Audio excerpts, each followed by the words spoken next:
alors nos footballeurs, finalement, est-ce que ce ne sont pas les plus grands patriotes, puisque donc, alors, carrément. On en profite désormais pour parler aussi dans la Duga Family d'autres choses que de foot. Mais on voit que les tennisman se font prier pour aller jouer en Coupe Davis.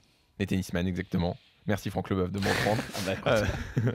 Mais Joe Wilfried Tsonga, par exemple, n'est pas sûr d'être là pour la demi-finale de Coupe Davis parce qu'il est témoin de mariage. Il y a mariage, ouais. Après, il y a comment il s'appelle, l'autre, c'est donc il a piscine, et puis hop, il y a une communion solennelle. Oui, c'est ça. Il y a Jérémy Chardy qui avait un autre mariage aussi.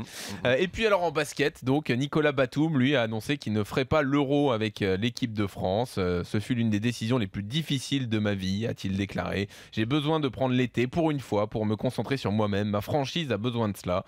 Et donc voilà, sachant que Batum est un des leaders désormais de l'équipe de France après le départ de Parker. Batum, je peux l'expliquer un peu plus. Il a toujours été, il a toujours répondu présent. Bon, il a besoin il doit avoir peut-être un problème de contrat aussi. Il a besoin d'une fois de se reposer de temps en temps. Voilà, enfin, surtout qu'ils ne sont pas qualifiés pour les playoffs. Ils ne sont pas qualifiés. Il a 6 mois de vacances, là. C'est ça. Surtout si c'était un footballeur qui faisait ça et qui disait ça serait juste, on lui tomberait dessus. Ça serait juste incroyable. Les tennismen, je ne suis pas surpris. Alors, c'est carrément plus compliqué. Ils choisissent le sélectionneur, c'est-à-dire qu'ils choisissent le sélectionneur et ils veulent jamais y aller. Leur capitaine.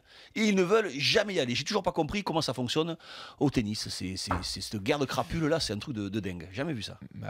Bon, Eric, tu veux rajouter un mot là-dessus? Écoute, on en parle tous les jours dans le Moscato Show. Ils m'ont fait mal à la tête les tennisman. Et j'avoue que nous, on est quand même dans un sport relativement piétiné dès que ça va mal, dès que ça m'achène, et notamment sur les joueurs de l'équipe de France. Donc la présomption d'innocence n'a pas de prise sur les footeux.